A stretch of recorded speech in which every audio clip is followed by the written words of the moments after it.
Nous sommes participants de Christ lui-même, car nous sommes devenus participants de Christ, pourvu que nous retenions fermement jusqu'à la fin l'assurance que nous avions au commencement. Hébreux 3,14. Nous sommes participants de toutes les vertus qui sont dans le Seigneur Jésus. Pendant que nous sommes sur cette terre, plus nous l'aimons, plus nous lui obéissons, plus nous le servons, plus la nature même du Seigneur Jésus-Christ se développe en nous. Son humilité, son amour, sa patience, sa douceur, sa bonté, sa longanimité, sa compréhension, sa grâce. Toutes ces vertus du Seigneur sont introduites progressivement en nous, au travers de notre service, de notre obéissance, de notre amour pour lui. Et finalement, en le voyant lui, nous serons rendus semblables à lui. Il veut nous transformer à son image par toutes ses grâces et toutes ses vertus.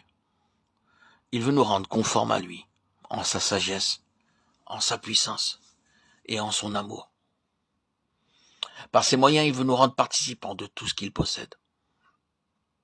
Voici les exhortations que j'adresse aux anciens qui sont parmi vous, moi, anciens comme eux, témoins des souffrances de Christ et participants de la gloire qui doit être manifestée. 1 Pierre 5,1. Participants de sa gloire. Ceci arrivera le jour où le Seigneur Jésus-Christ viendra pour la seconde fois, accompagné de ses saints et de ses anges. La première fois, il est venu comme un petit bébé, il s'est abaissé lui-même, il s'est fait pauvre, se dépouillant, se vidant lui-même. La seconde fois, il reviendra en tant que roi céleste. Par 3 fois dans le Nouveau Testament, le Seigneur Jésus-Christ est appelé roi des rois et seigneur des seigneurs. Apocalypse 17, 14, 19, 16 et 1 Timothée 6, 15. C'est ainsi qu'il viendra la seconde fois, accompagné de tous ses anges, avec toute sa gloire, en tant que roi des rois et seigneur des seigneurs.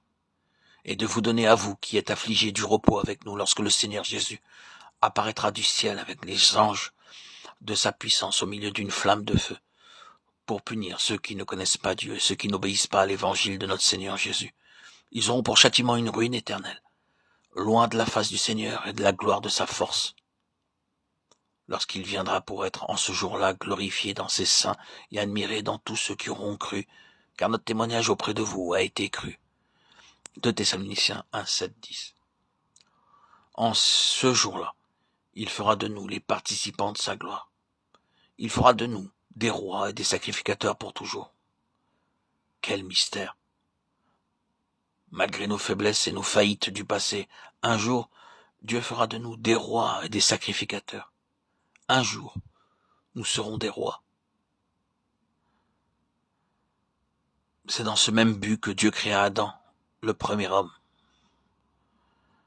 Puis Dieu dit, faisons l'homme à notre image, selon notre ressemblance, et qu'il domine sur les poissons de la mer, sur les oiseaux du ciel, sur le bétail, sur toute la terre et sur tous les reptiles qui rampent sur la terre.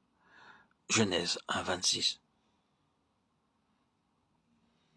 C'était, si l'on peut dire, le premier cadeau d'anniversaire qu'Adam reçut de Dieu.